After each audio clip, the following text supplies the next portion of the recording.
안녕하십니까? 종교의 창 경서비교 토론의 사회를 맡은 아나운서 홍민정입니다. 평화를 사랑하며 서로의 차이를 존중하는 시청자 여러분과 이 뜻깊은 자리에 함께하게 되어 진심으로 감사드립니다. 오늘 우리는 각 종교의 경서에 대해 토론하며 그 안에 담긴 지혜와 가르침, 그리고 평화의 메시지를 찾아보고자 합니다. 경서는 단순히 종교적 가르침을 담은 책이 아니라 우리 인간이 삶에서 추구해야 할 가치와 도리를 깊이 있게 고민하게 하는 소중한 지침서입니다. 시청자 여러분께서는 각자의 신앙과 철학 속에서 어떤 가치를 가장 중요하게 여기시나요? 경서를 통해 우리는 고통과 아픔 속에서도 희망을 찾고 모든 생명이 존중받는 세상을 꿈꿀 수 있습니다. 경서는 그 자체로 인간다움의 본질을 일깨우며 상호 이해와 존중의 길을 제시하곤 하는데요. 종교는 서로 다를지라도 그 경서 속에는 사랑, 용서, 자비, 그리고 평화라는 공통된 가치가 담겨 있습니다. 이 가치를 실천하며 우리가 나아가야 할 방향을 찾는 것은 우리 모두가 더불어 살아가는 평화로운 세상을 이루는 데 큰 역할을 할 것입니다. 그럼 오늘의 토론도 평화와 화합을 위한 귀한 밑거름이 되기를 소망하며 토론을 이끌어 주실 HWPL 본부 종교연합 사무실 소장이신 박시몬 좌장님께 마이크를 넘기겠습니다. 안녕하십니까? 유림방송 HWPL 공동기획 종교의 창 경서비교 토론 좌장을 맡게 된 HWPL 박시몬입니다. 25년 한 해에도 여러분의 변함없는 관심과 참여에 감사를 드립니다. 여러분의 보내주신 소중한 의견과 질문들을 토론에 반영하고 있습니다. 이번 토론도 여러분과 함께 의미 있는 시간이 되기를 기대합니다. 오늘의 주제는 종교의 경서에 관하여입니다. 각 종교의 경서에 대해 기록 목적이나 어떤 내용이 담겨 있는지 알아보는 시간이 될 것입니다. 지금부터 본격적인 토론을 시작하겠습니다. 오늘도 유교, 불교, 기독교 패널분들 모셨습니다. 먼저 유교 패널로 이상명 교육학 박사이며 대한항실 컨텐츠 학회장님 나오셨습니다.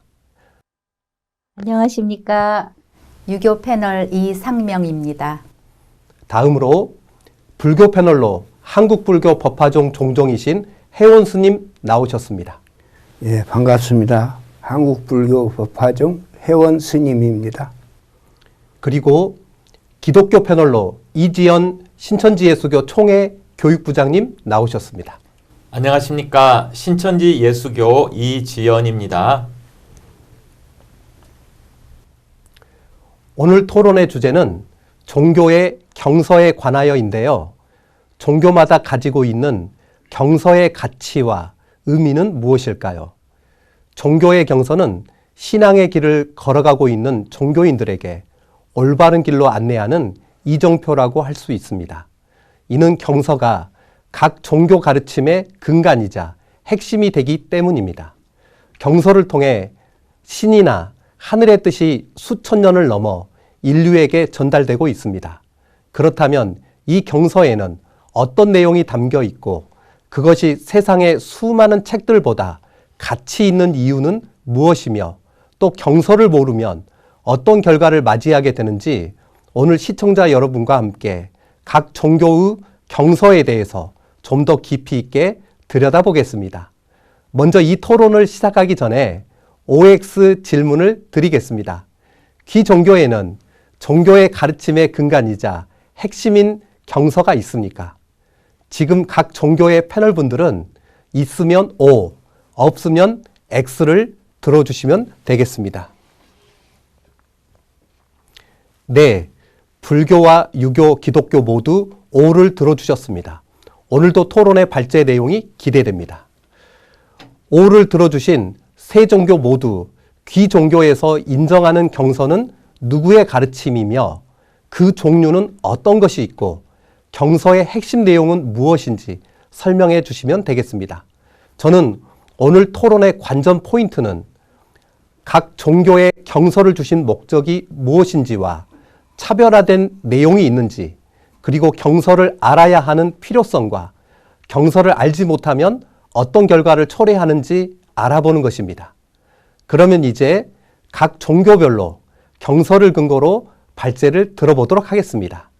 발제 순서는 유교, 불교, 기독교 순으로 발제하겠습니다. 발제 시간은 9분 이내입니다. 먼저 유교 이상명 박사님의 발제를 들어보겠습니다. 네, 안녕하십니까. 서론 부분입니다. 유교는 동아시아 문화와 사상의 근간을 이루는 중요한 철학 체계로서 인간의 도덕적 수양과 사회적 조화를 중시하는 가르침을 담고 있습니다. 이러한 유교 경서는 인간의 삶과 사회 질서를 다스린다는 도덕적, 윤리적 지침을 제공하면서 개인의 수양에서부터 국가 통치에 이르기까지 다양한 영역에 걸쳐 깊은 영향을 미치고 있습니다. 유교 경서를 기록한 목적이 되겠습니다. 유교의 경서는 공자와 그의 제자들, 그리고 후대 후학자들에 의해 체계적으로 편찬되었으며, 이는 단순한 철학적 담론을 넘어 인간과 사회, 자연의 조화를 실현하기 위한 구체적인 실천 지침을 담고 있습니다. 유교 경서의 기록 목적은 다음과 같이 정리할 수 있습니다. 첫 번째, 도덕적 인간과 사회 건설입니다. 유교에서의 경서는 인간 본성과 도덕적 이상을 탐구하고 이를 구체적으로 제시하기 위해 기록되었습니다. 논어는 공자의 언행을 통해 인간의 도덕적 성장과 사회적 책임을 강조하면서 인, 의, 예, 지와 같은 도덕적 가치를 실천하는 삶을 제시하고 있습니다. 이러한 가르침은 개인의 도덕적 완성과 더불어 사회적 조화를 이루는 데 초점이 맞춰져 있습니다.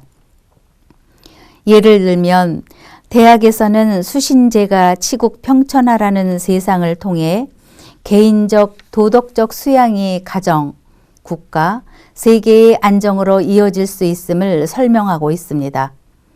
이는 유교의 경서가 인간과 사회의 도덕적 기반을 구축하려는 목적에서 기록되었음을 보여주고 있는 것입니다. 두 번째, 사회적 질서와 정치적 안정입니다. 유교는 인간관계와 사회적 질서를 매우 중요시하고 있습니다. 공자는 사회적 안정과 조화를 유지하기 위해 오륜인 군신, 부자, 부부, 형제, 친구 간의 5가지 관계를 제시하였습니다. 이러한 관계는 각자의 역할과 책임을 명확히 하여 사회적 질서를 유지하는 데 기여한다는 것입니다. 유교의 경서는 이러한 관계를 바탕으로 올바른 정치와 통치를 위한 지침을 제공하고 있습니다. 맹자에서는 왕도 정치를 강조하며 지도자가 덕으로 백성을 다스리고 민생을 안정시키는 것이 이상적 통치임을 역설하고 있습니다. 이는 유교의 경서가 정치적 철학으로서도 중요한 가치를 지닌다는 점을 나타내고 있습니다. 세 번째, 교육과 윤리적 계승입니다. 유교의 경서는 교육을 통한 도덕적 가치의 전파와 후대의 윤리적 계승을 목표로 하고 있습니다. 공자는 학이 시습지라 하여 배움의 실천의 중요성을 강조하였으며 이는 유교의 핵심 교육 이념이 되었습니다. 대학과 중용에서는 인간이 배움을 통해 스스로를 수양하고 이러한 과정이 사회와 자연의 조화로 이어지는 과정을 설명하고 있습니다. 유교는 경서를 통해 윤리적 가치와 도덕적 원칙을 후대에 전승하며 이를 통해 인류가 지속적으로 도덕적으로 이상을 실현할 수 있기를 추구하고 있습니다. 유교의 경서에서 신앙의 기준이 될 만한 내용입니다. 유교는 종교적 의미에서의 초월적 신앙 체계를 갖추고 있지는 않지만 하늘에 대한 경외와 도덕적 실천을 통해 이상적인 삶을 추구하고 있습니다. 이는 유교의 경서 곳곳에서 발견되는 하늘, 도, 성과 같은 개념들에서 잘 드러나고 있습니다. 첫 번째, 하늘에 대한 경외입니다. 논어에서 공자는 하늘의 뜻을 알면 두려워할 것이 없다라고 하며 인간이 하늘의 도리를 깨닫고 따르는 삶을 강조하고 있습니다. 유교에서 하늘은 초월적이고 절대적인 존재로서 인간에게 도덕적 책임을 부여하는 근원으로 간주되고 있기 때문입니다. 하늘은 단순한 자연현상을 넘어 도덕적 원칙과 삶의 이상을 상징하고 있습니다. 맹자에서도 천명을 아는 것이 군자의 도라 하고 인간이 하늘의 뜻을 이해하고 이를 실천하는 것이 신앙적 삶의 기준으로 제시되고 있습니다. 이는 종교적 신앙보다는 도덕적 실천과 연계된 하늘에 대한 믿음을 나타내고 있습니다. 두 번째, 성의 원리입니다. 중용에서는 성실함을 우주의 근본 원리로 제시하며 성실한 마음이 하늘과 인간을 연결하는 매개체가 된다고 강조합니다. 성은 자기 수양과 도덕적 실천의 핵심으로 이를 통해 인간은 하늘의 도를 일치할 수 있다고 생각합니다. 성자는 천지지도야 라는 구절은 성실함이 곧 하늘의 도라는 점을 강조하고 있으며 인간이 성실하게 살아가는 것이 곧 신앙적 태도임을 시사하고 있습니다. 세 번째, 천명의 실현입니다. 논어에서 공자는 52도 지천명이라 하여 인간이 나이가 들면서 하늘의 뜻을 깨닫고 이를 자신의 삶에 실현하는 것을 중요하게 여겼습니다. 이는 인간이 자신의 도덕적 삶을 통해 하늘의 뜻을 구현하는 과정이 유교에서 신앙적 기준으로 볼 수 있음을 나타내고 있습니다. 네 번째입니다. 제사와 의례 부분을 살펴보면 유교에서 제사는 신앙적 행위의 중요한 부분을 차지합니다. 예기에서는 조상과 하늘에 대한 예를 통해 인간의 도덕적 책임과 신앙적 태도를 실천할 것을 강조하고 있습니다. 제사를 통해 인간은 조상과의 유대를 강화하고 하늘에 대한 감사와 존경을 표현하며 이러한 행위는 신앙적 삶의 핵심으로 간주되고 있습니다. 다섯 번째입니다. 도와 인간의 실천을 살펴보면 대학에서는 도가 인간의 도덕적 실천을 통해 실현된다고 강조합니다. 도는 인간의 내면에서 시작되어 가정, 사회, 국가로 확장되며 이는 인간과 하늘의 조화를 이루기 위한 신앙적 태도로 볼 수 있습니다. 이러한 도는 초월적 존재에 대한 믿음보다는 인간의 도덕적 노력과 실천을 통해 구체화되고 있습니다. 결론이 되겠습니다. 유교의 경서는 인간의 도덕적 완성과 사회적 조화, 그리고 하늘과 인간의 조화를 추구하기 위해 기록되었으며 이는 도덕적 삶과 실천을 중심으로 하는 유교적 신앙의 기준을 제시하고 있습니다.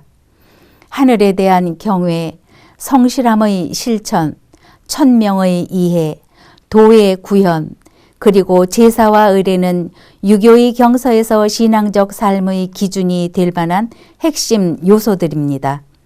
이는 유교가 초월적 신앙보다는 인간의 도덕적 실천과 사회적 책임을 중심으로 한 독특한 신앙 체계를 형성하고 있음을 보여주고 있습니다. 여기까지입니다. 고맙습니다. 네, 감사합니다. 잘 들었습니다. 유교의 경서는 인간의 도덕적 완성과 사회적 조화 및 하늘과 인간의 조화를 추구하기 위해 기록이 되었다. 그리고 도덕적인 삶과 실천을 중심으로 하늘에 대한 경외, 성실함, 천명, 제사와 의례 등을 신앙의 기준으로 제시하고 있다고 하셨습니다. 다음으로 불교 회원 스님의 발제를 들어보겠습니다. 안녕하십니까? 회원 스님입니다.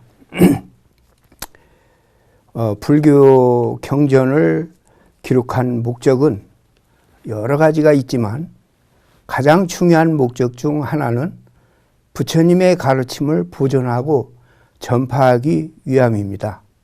부처님은 생전에 많은 가르침을 제자들에게 구두로 전달하였고 이러한 가르침들은 부처님의 열반 이후에 제자들에 의해 기록되기 시작했습니다. 이를 통해 부처님의 가르침을 후세에 전할 수 있었고 불교의 교리와 실천 방법을 표준화할 수 있었습니다. 불교 경전에는 신앙의 기준을 삼을 수 있는 내용이 다양하게 담겨 있습니다. 여기에는 인과법, 중도, 팔정도, 연기 등의 개념이 포함됩니다. 이러한 가르침은 불교 신자들이 어떻게 살아가야 하는지에 대한 지침을 제공하고 있습니다. 그러면 불교의 기본 교리와 핵심 교리를 살펴보겠습니다. 불교의 교리는 매우 깊이 있고 다양한 사상을 포함하고 있습니다. 먼저 기본 교리로 사성제를 들 수 있습니다. 사성제라는 고성제, 집성제, 멸성제, 도성제로 나눕니다. 고성제라는 것은 고통이라는 본성을 갖는다는 것입니다. 여기에는 육체적, 정신적 고통뿐만 아니라 불만족과 불안정성도 포함되어 있습니다. 집성제라는 것은 고통의 원인은 탐욕과 집착에 있다. 이는 무명에서 비롯된 잘못된 욕구와 관념 때문이라고 하는 겁니다. 멸성제라는 것은 고통의 소멸은 가능하고 이는 집착과 욕구를 끊는 것에 의해서 달성이 될 수 있다고 합니다. 도성제라는 것은 고통의 소멸에 이르는 길이 있는데 그것이 바로 팔정도를 실천함으로써 이루어진다고 하는 겁니다. 그 다음에 팔정도가 있는데 올바른 견해, 올바른 사유, 올바른 언어, 올바른 행동, 올바른 생활, 올바른 노력, 올바른 마음챙김, 올바른 집중을 말하는 것으로 이는 계율과 수행과 지혜의 세 가지 주요 영역을 다 아우르고 있습니다. 팔정도 안에. 그리고 이제 핵심 교리를 좀 살펴보겠습니다. 핵심 교리는 첫째가 연기입니다. 모든 현상은 인과적으로 연결되어 있고 서로 의존하여 발생한다고 하는 겁니다. 이것은 독립적인 자아가 존재하지 않음을 의미하고 모든 것은 상호 의존적인 조건들로 구성이 됩니다. 어느 불자가 큰 스님께 와서 인사를 합니다. 그리고서는 인연이 무엇입니까? 라고 묻습니다. 그럴 때 큰 스님이 답하기를 네가 나를 찾아온 것이 인이고 내가 너를 응대하는 것이 연이다. 너와 내가 만남으로 인연이다. 이렇게 할 수 있다라고 했습니다. 인연이라는 것은 홀로 되는 것이 아니라 조건지어진 조건이 합해져서 일어나는 것을 말합니다. 두 번째가 삼법인이 되겠습니다. 삼법인은 불교의 교리를 요약해서 제시한 기치, 슬로건인데 불교의 기본적 입장을 특징적으로 보여주는 근본 불교 시대에 발생한 교리입니다. 여기서 빠알려의 티는 삼을 의미하고 라칸나는 특징을 뜻하는 말인데 이게 합성이 돼서 세 가지 특징이라고 부르고 이것을 삼법인이라고 합니다. 법인이라는 것은 법의 도장이라는 뜻인데 이 도장이 찍혀 있으면 정상이고 이 도장이 맞지 않거나 안 찍혀 있으면 가짜다고 하는 그런 뜻이 있습니다. 그래서 이게 불교냐 아니냐 하는 것을 판가름하는 기준이 바로 이 삼법인에 있습니다. 처음에 삼법인은 재행무상, 그리고 일체계고, 재고무아 이 세 가지를 가리켰습니다. 이 최초의 삼법인의 하나하나가 간단히 말하면 무상과 고와 무아라고 할 수 있습니다. 삼법인이라는 낱말의 영어 번역어인 드리막스 오브 엑시스턴스라는 것은 존재의 세 가지 특징 또는 성격이라는 말인데, 최초의 삼법인에 대한 번역어인데 이것을 나중에 일체계고 열반적정으로 바꿔지면서 재행무상, 재범무와 열반적정을 삼법인이라고도 불렀습니다. 최초의 삼법인에 열반적정을 추가해서 일체계고, 재행무상, 재범무와 열반적정을 사법인이라고도 하였습니다. 이 삼법인을 좀 해설한다면 부처님께서 현실 세계는 모두 고라고 하는 것이 일체계고고, 현실 인식에서 출발하여 고의 원인이 인간 자신의 마음속에 있는 자기 모순에 있다라고 했습니다. 일체계고의 현실 인식은 현실 또는 존재 그 자체의 고라고 하는 고정된 성질 또는 실체가 있다는 의미가 아니고, 또 고의 원인이 현실 또는 존재 그 자체에 있다는 의미도 아닙니다. 즉 이 세상에 존재하고 있는 것은 시시각각 흘러가고 변화하고 고정되어 있는 것이 없는데, 인간은 항상 불변을 바라고 또 모든 것은 무엇 하나 고정적 실체인 것은 없는데도 그것을 실체라고 고집하려 하는 데에 고의 원인이 있다라고 부처님이 말씀을 했어요. 모든 것은 영원한 것이 없고 또 나라는 실체도 없는데 내 바라는 마음은 영원히 있을 것처럼 집착을 하는데 고가 있다, 그 말입니다.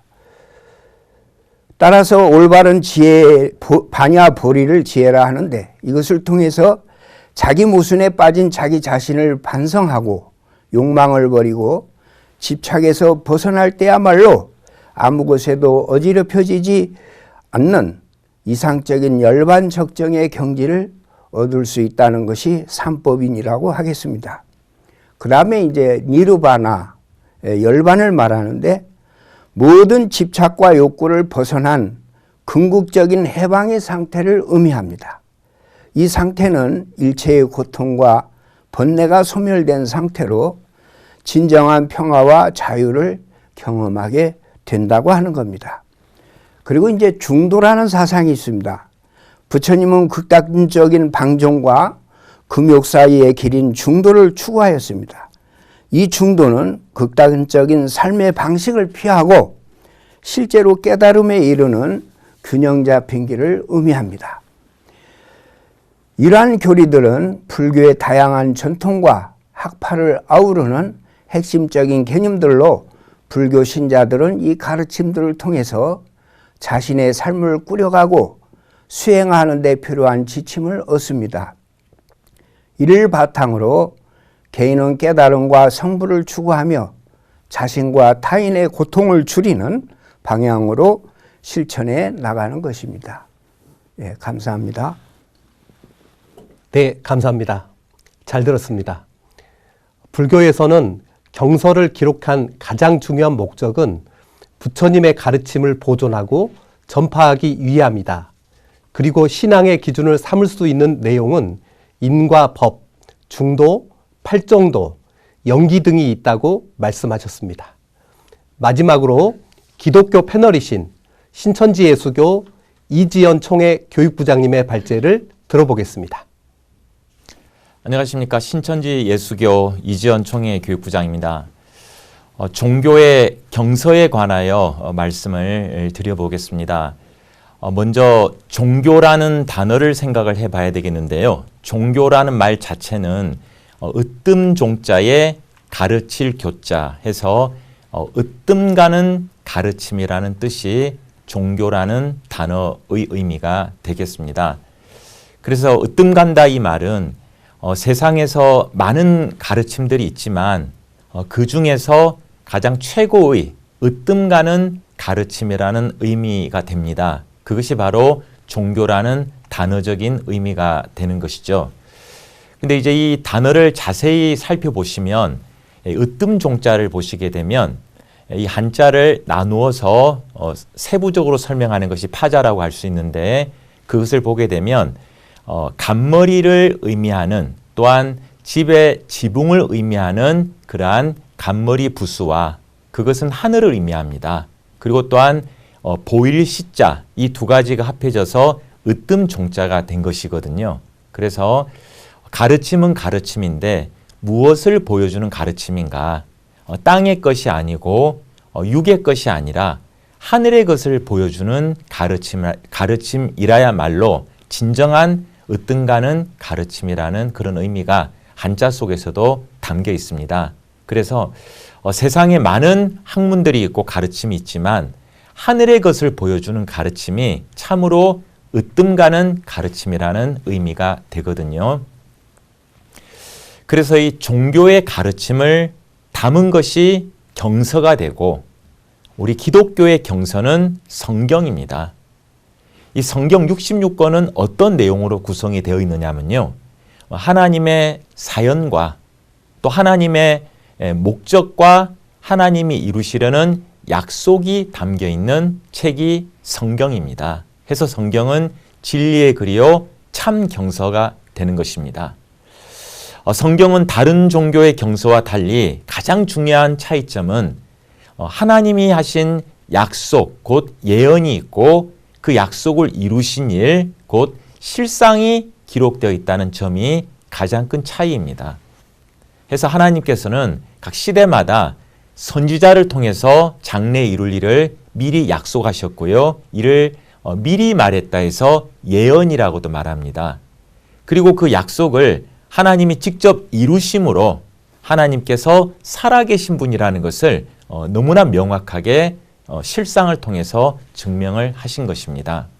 해서 하나님과 마귀와의 능력의 차이에 대해서 살펴본다면 하나님은 창조주이시기 때문에 하나님은 또한 말씀으로 역사하시기 때문에 예언을 하시고 그 예언을 이루실 수 있는 말씀으로 이루실 수 있는 능력이 있으신 분이 하나님이십니다. 하지만 마귀는 피조물에 불과하기 때문에 예언도 못할 뿐만 아니라 그 예언을 이룰 수 있는 능력도 없다는 것이죠. 그래서 하나님의 역사이냐 마귀의 역사이냐라는 것을 구분을 해본다면 예언을 하고 예언대로 이루어진 성취가 있느냐 없느냐에 따라서 예언과 성취가 있으면 하나님의 역사, 즉 하나님의 일이요. 예언과 성취가 없다면 이는 하나님의 일이 될 수 없다는 그러한 증거가 되는 것입니다. 그리고 하나님이 주신 이 성경의 말씀은 하나님이 왜 사람들에게 성경을 주셨는가? 그것은 지금으로부터 약 6,000년 전 아담이 범죄하고 난 후에 하나님께서 이 땅에 도저히 함께 거하실 수가 없어서 이 땅에 죄악이 가득하게 되자 하나님은 한탄하시면서 멀리 떠나시게 되었고 그 이후부터 지구촌에는 죄와 악이 또 마귀의 역사가 왕노릇을 하다 보니 모든 인류가 죄와 사망에 빠지게 되었습니다. 자, 그러한 죄와 사망에 빠진 사람들에게 생명의 길을 알려주어서 그 생명의 말씀을 믿는 자에게 천국과 영생을 주시기 위해서 하나님은 성경 66권을 주셨다고 요한일서 5장 13절에 정확하게 기록이 되어 있습니다. 또한 성경에는 이 죄의 근원인 마귀라는 존재가 영원히 가는 것이 아니라 결국은 마귀의 역사가 끝나게 되는데 언제 어떻게 마귀의 역사, 사단의 역사가 끝이 나고 또 그 이후에 이 땅에 하나님의 나라가 언제 또 어떠한 과정으로 창조되어서 결국 하나님의 통치 세계가 이루어지게 될지가 너무나 명확하고 자세하게 예언이 되어 있는 책이 성경입니다. 그중 가장 자세하게 예언되어 있는 말씀이 신약 성경의 요한계시록이 되겠습니다. 계시록에는 용을 무저갱 열쇠와 쇠사슬로 잡아서 무저갱에 가두고 이후 영원히 꺼지지 않는 유황불못에 던지겠다는 말씀이 기록되어 있고 그대로 되게 됩니다. 또 우리 성경은 그 내용을 보았을 때 네 가지로 분류를 해볼 수가 있는데요. 역사, 교훈, 예언, 성취 이렇게 네 가지로 구분할 수가 있습니다. 이 중에 가장 중요한 내용은 예언이라고 할 수 있습니다. 자, 예언이 무엇인가? 예언은 하나님께서 장래에 이루실 일을 선지자를 통해서 미리 기록한 글이 예언입니다. 해서 미리 예자 말씀 원자에서 예언이라고 합니다. 한데 하나님이 이루실 일을 미리 기록하다 보면 사단이 회방할 우려가 있기 때문에 하나님이 이루실 계획을 미리 말씀을 하셨지만 마귀와 마귀 소속자가 알지 못하게 하기 위해서 비유라는 방법으로 하나님께서는 감추어 두셨던 겁니다. 그래서 예언은 언제 그 예언의 참뜻이 알려지게 되고 사람들이 깨달을 수가 있냐면요. 예언이 이루어지기 전에는 그 누구도 참뜻을 알 수가 없습니다. 하지만 때가 되어서 예언하신 분이 이 땅에 오셔서 예언을 이루시어서 실체를 나타내시게 됨으로써 예언의 참뜻, 즉 비유의 참뜻과 예언의 실상과 실체까지도 알 수 있게 되는 것입니다. 그래서 이를 예수님께서는 때가 되면 다시 비유로 말하지 않고 밝히 이르겠다라고 요한복음 16장 25절에서 말씀하셨거든요. 예를 들어 본다면 바다에서 짐승이 나온다고 예언되어 있는데 이것은 실질적인 육적인 바다에서 육적인 짐승이 나오는 것이 아니라 세상에서 사람이 출현한 것, 거짓 목자가 출현한 것, 짐승 같은 거짓 목자가 출현하게 되니 짐승이 거짓 목자라는 실체가 증명이 된다는 것이죠.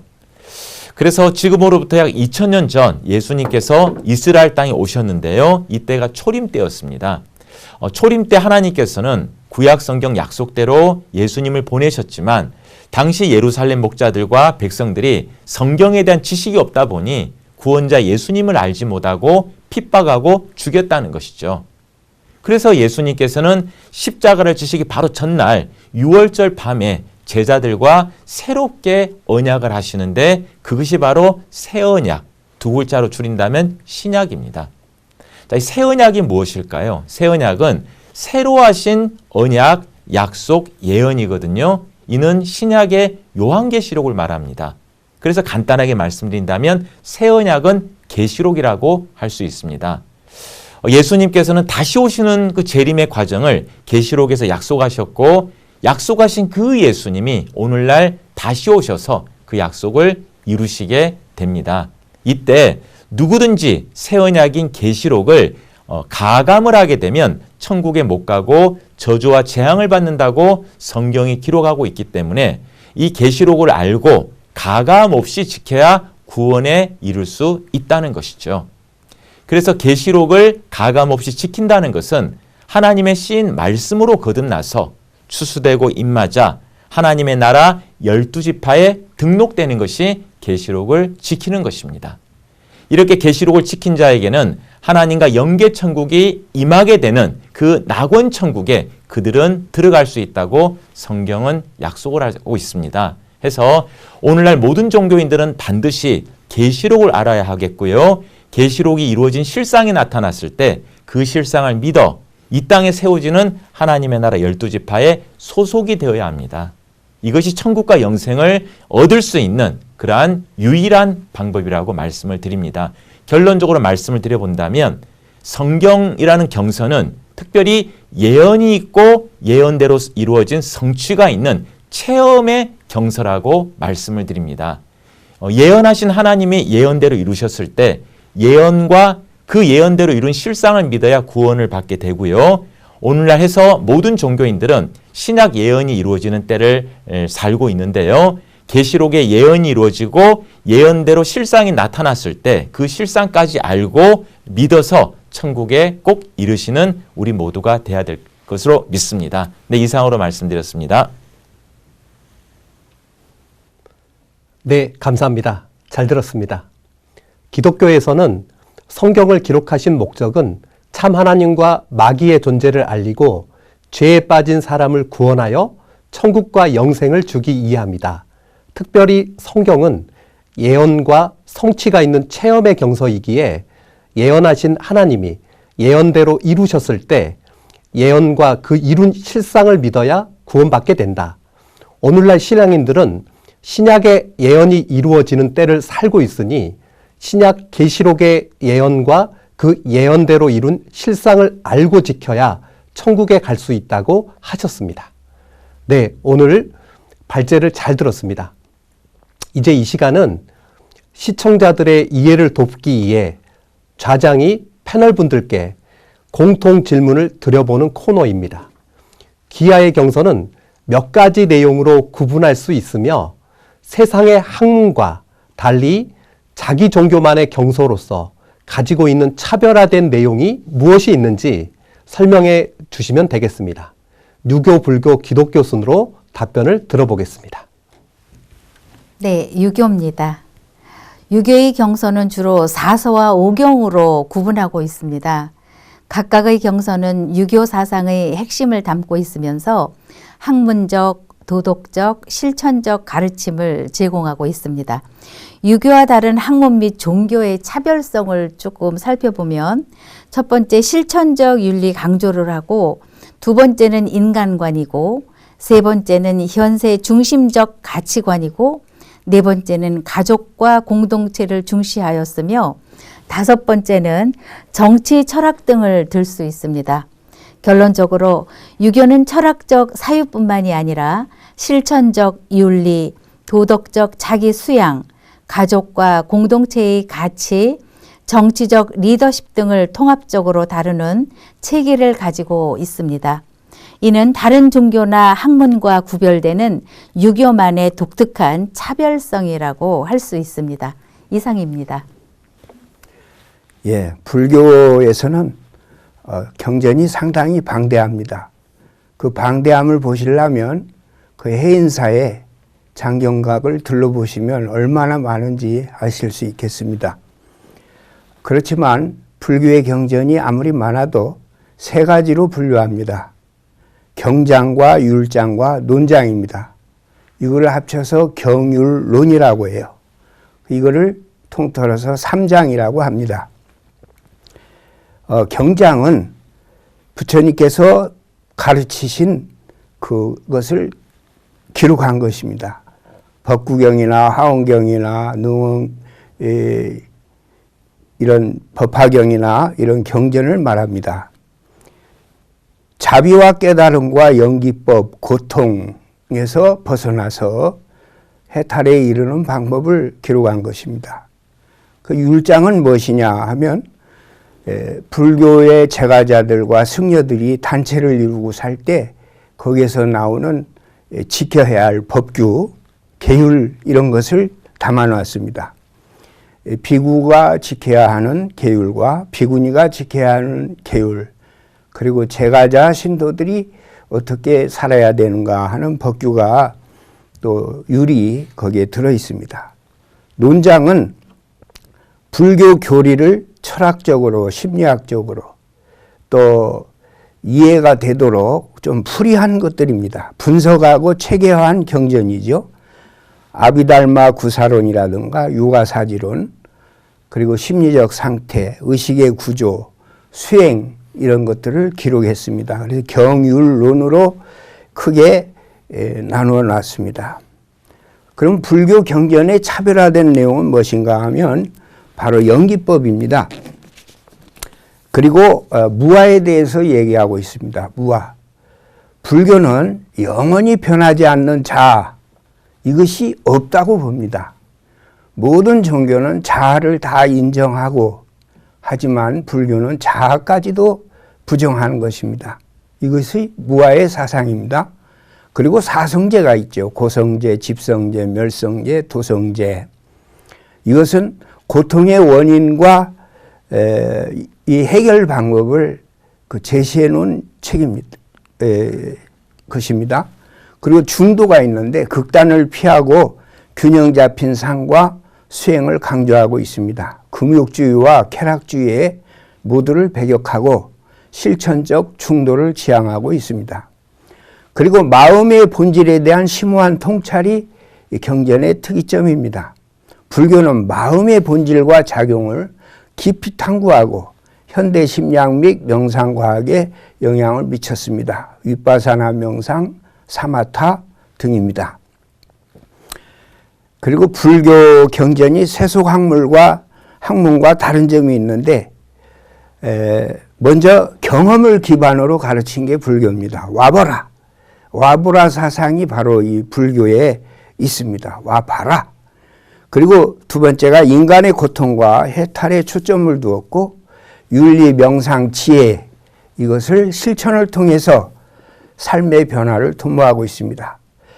그리고 초월적 관점과 실천적 접근이 있는데 불교는 물질 세계를 넘어선 초월적 깨달음을 추구하지만 이를 실현하기 위해서 구체적이고 체계적인 실천 방법, 명상, 계율, 지혜를 제시하고 있습니다. 결론으로 말하면 불교 경전은 연기법, 무아, 사성제 등 세상의 학문에서 찾아보기 어려운 독특한 철학을 통해서 삶의 고통과 해탈을 다루고 있습니다. 명상과 수행을 통해서 이론을 실천으로 연결시키며 현대과학과 철학에도 큰 영향을 미치고 있습니다. 예, 여기까지입니다. 네, 신천지 예수교입니다. 성경은 크게 나누어서 네 가지의 내용으로 나누어 볼 수가 있습니다. 그 첫째는 역사요, 둘째는 교훈이요, 셋째는 예언이요, 넷째는 성취입니다. 그리고 성경이라는 경서가 다른 종교의 경서와 월등하게 차별화된 내용은 어떤 것이냐면 처음 시작부터 완전히 차별화가 되니 성경은 창세기 1장 1절을 통해서 천지와 만물을 창조하신 창조주가 누구이신지 그분이 하나님이시며 그 하나님이 천지 만물을 창조하셨음을 명확하게 말씀하고 있는 경서가 바로 성경입니다. 또한 천지와 만물을 창조하신 하나님께서 이 지구촌에서 멀리 떠나가실 수밖에 없었던 사형과 그 하나님께서 이 땅에 다시 오시기 위하여 6천년간 어떠한 노력을 해오셨으며 또 6천년이란 기간 동안 많은 족보가 정확하게 성경에는 나이까지 몇 살 살았다든지까지 정확하게 족보와 생존 연대가 기록이 되어 있고 그 6천년이라는 역사를 통해서 하나님께서 어떠한 목적을 가지고 일을 해오셨으며 결국에는 그 모든 약속과 예언이 신약이 이루어지는 계시록 때 완전히 이루어져서 떠나가셨던 하나님께서 이 지구촌에 하나님의 씨로 난 자들에게 임해 오셔서 하나님의 통치 세계를 이루어 이 지구촌에 하나님이 친히 통치하시는 하나님의 나라가 완성될 것이라는 것을 약속하고 있는 그러한 유일무이한 경서가 성경입니다. 특별히 약속한 예언과 예언대로 한 치의 오차도 남김없이 이루어진 실상이 성경의 진리임을 또한 하나님이 살아계심을 명백하게 증명하고 있는 증거가 되겠습니다. 이상입니다. 이제 시청자 질문 시간인데요. 질문을 원하시는 청중은 손을 들어주시고 한 종교를 선택하여 질문을 하시면 되겠습니다. 청중이 질문하시면 해당 종교의 패널분들께 답변의 시간 1분 30초 드리겠습니다. 손을 드신 청중분들 순서대로 질문해 주시기 바랍니다. 안녕하세요. 용인에서 온 김종미입니다. 신앙인의 기준인 삼법인에 대해서 말씀해 주셨는데요. 이 세상에 존재하는 것 중 불변하는 것은 없다라는 재행무상의 의미대로라면 불교의 기준도 언젠가는 변할 수 있는 것인지 궁금합니다. 예. 재행무상이라는 것이 불교의 삼법인 중에 있습니다. 모든 현상은 불변하지 않는다는 뜻으로 불교에서 중요하게 여기는 무상의 원리를 담고 있습니다. 이 원리에 따르면 실제로 모든 것은 변화의 시간의 영향을 받습니다. 이는 불교의 교리나 신앙의 기준 역시 시간이 지나면서 변할 수 있음을 의미합니다. 역사적으로 볼 때 불교는 다양한 문화와 사회 속에서 발전을 해왔고 여러 형태로 변화하고 발전해 왔습니다. 예를 들어 보면 불교는 인도에서 시작되었지만 중국과 한국과 일본과 티베트 등 다양한 지역으로 전파가 되면서 그 지역의 문화와 철학에 맞게 변형이 되고 적용되었습니다. 이 과정에서 불교의 실천 방법, 교리의 해석, 신앙의 표현 방식 등이 지역적, 문화적, 시대적 요인에 따라 달라졌습니다. 또한 대승불교의 등장은 초기 불교의 교리에 여러 새로운 개념을 추가하면서 불교의 변화를 예시합니다. 대승불교는 보살이라는 새로운 수행자 유형과 모든 중생의 구제를 강조하는 교리를 포함시켰습니다. 이처럼 불교는 시대의 요구와 수행자들의 필요에 따라 진화해 왔습니다. 따라서 불교의 기준이 변할 수 있는지에 대한 답은 예입니다. 변할 수 있습니다. 불교는 변화무쌍한 세상 속에서도 깨달음의 원리를 추구하면서 계속해서 발전하고 변화할 것입니다. 이는 불교가 다양한 문화와 상황 속에서도 깊은 영향력을 유지할 수 있는 이유 중 하나이기도 합니다. 이렇게 불교는 고정되지 않고 유연하게 발전하는 살아있는 종교로서 변화하는 세상 속에서도 지속적으로 의미와 가치를 제공할 수 있습니다. 변할 수 있습니다. 관악구에서 온 고민석입니다. 경서대로 신앙하지 않을 경우 초래된 결과에 대해서 공자께서는 미리 말씀해 주셨는지 궁금합니다. 공자는 경서와 예의 가르침을 따르지 않을 경우에 개인의 도덕성 타락과 사회의 혼란, 지도자의 무책임, 국가의 붕괴 등이 초래될 것이라고 경고하고 있습니다.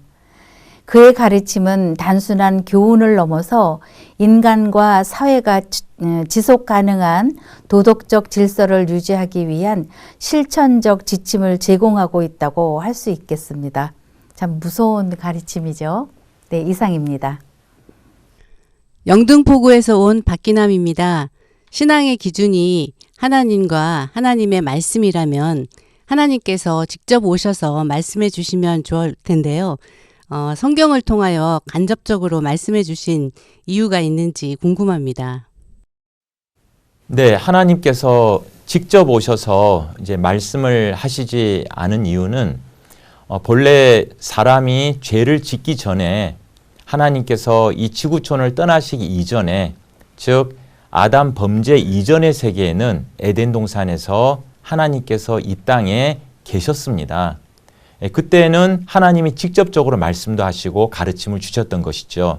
문제는 아담이 범죄하게 되고 뱀의 말을 따라가서 그때부터 죄가 들어오게 되고 죄의 결과 사망이 들어오게 되었으며 이 땅에 죄악이 가득하게 되고 사람들은 죄악 세계에 물들기 시작했습니다. 그 이후에는 죄악에 물든 사람이 하나님을 직접 뵈게 되면 그가 죽게 된다라고 성경은 기록하고 있으니 출애굽기 19장 20절에도 그와 같은 말씀이 있습니다. 그래서 죄가 없는 의로운 사람 같으면 하나님을 직접 뵙고 말씀을 들을 수 있었겠지만 죄인이다 보니 하나님을 직접 뵙고 말씀을 들을 수 없었기 때문에 하나님께서는 선지자들을 통해서 성경을 기록하셔서 하나님의 뜻과 목적을 알리셨던 것이고 또한 육을 들어서 하나님의 뜻을 대언을 해오셨던 것입니다. 결국 구약의 선지자도 초림의 예수님도 하나님의 뜻을 대언하신 대언자이신데요. 특별히 예수님은 약속의 목자로 오셨고 오늘날 예수님의 그 모든 뜻을 또 하나님의 모든 뜻을 대언하여서 이 땅에 하나님의 나라를 이루시는 목자가 있으시고 또한 하나님의 나라 12지파가 만들어진다라고 성경은 약속하고 있습니다. 그 모든 일이 오늘날에 이루어지고 있음을 말씀을 드립니다. 이상입니다. 네. 시청자 여러분, 여러분의 질문을 통해 모두가 궁금해하는 부분들을 심도 있게 탐구할 수 있었습니다. 종교 지도자들과 함께하는 경서비교 토론회에 참여하시면 각 종교의 경서를 바탕으로 깊이 있는 답변을 들을 수 있습니다. 여러분의 목소리가 중요한 만큼 많은 관심과 참여 부탁드립니다. 오늘 토론의 발제를 종교별로 정리해 보겠습니다. 오늘 주제는 경서에 대하여였습니다. 유교의 경서는 인간의 도덕적 완성과 사회적 조화 및 하늘과 인간의 조화를 추구하기 위해 기록이 되었다. 그리고 도덕적인 삶과 실천을 중심으로 하늘에 대한 경외, 성실함, 천명, 제사와 의례 등을 신앙의 기준으로 제시하고 있다고 하셨습니다. 불교는 경서를 기록한 가장 중요한 목적은 부처님의 가르침을 보존하고 전파하기 위함이다. 그리고 신앙의 기준을 삼을 수 있는 내용은 인과 법, 중도, 팔정도, 영기 등이 있다고 말씀하셨습니다. 기독교는 성경을 기록하신 목적은 참 하나님과 마귀의 존재를 알리고 죄에 빠진 사람을 구원하여 천국과 영생을 주기 위함이다. 특별히 성경은 예언과 성취가 있는 체험의 경서이기에 예언하신 하나님이 예언대로 이루셨을 때 예언과 그 이룬 실상을 믿어야 구원받게 된다. 오늘날 신앙인들은 신약의 예언이 이루어지는 때를 살고 있으니 신약 계시록의 예언과 그 예언대로 이룬 실상을 알고 지켜야 천국에 갈 수 있다고 하셨습니다. 오늘 토론은 각 종교의 경서에 관하여 비교해보며 알 수 있어 좋았습니다. 또한 각 종교의 경서의 기록 목적과 중요성을 살펴볼 수 있는 시간이었습니다. 시청자 여러분, 오늘 토론은 어떠셨나요? 시청자분들이 요청해 온 질문들 가운데 하나였습니다. 우리는 더 나은 미래와 종교 평화를 위해 서로의 경서를 이해하고 믿을 만한 경서의 기준과 근거를 찾아가고 있습니다. 다음 토론에서도 더욱 흥미롭고 의미 있는 주제로 여러분을 찾아뵐 것을 약속드립니다. 함께해 주신 패널분들 그리고 시청자 여러분 진심으로 감사드립니다. 토론에 함께해 주신 모든 분들에게 다시 한번 감사의 마음을 전합니다. 오늘 토론은 종교의 다양성을 인정하고 각 경서가 전하는 공통된 가르침을 발견함으로써 서로의 다름을 이해하고 존중하는 시간이 되었습니다. 앞으로도 우리는 경서를 통해 진정한 평화가 무엇인지, 그리고 그것을 어떻게 실현할 수 있을지 함께 모색할 것입니다. 깊은 지혜를 통해 우리의 마음의 평화와 희망이 자리할 수 있기에 앞으로도 많은 관심과 성원 부탁드리며 이것으로 종교의 창 경서비교 토론을 마치겠습니다. 시청해주신 여러분, 다음 시간에 또 뵙겠습니다. 감사합니다.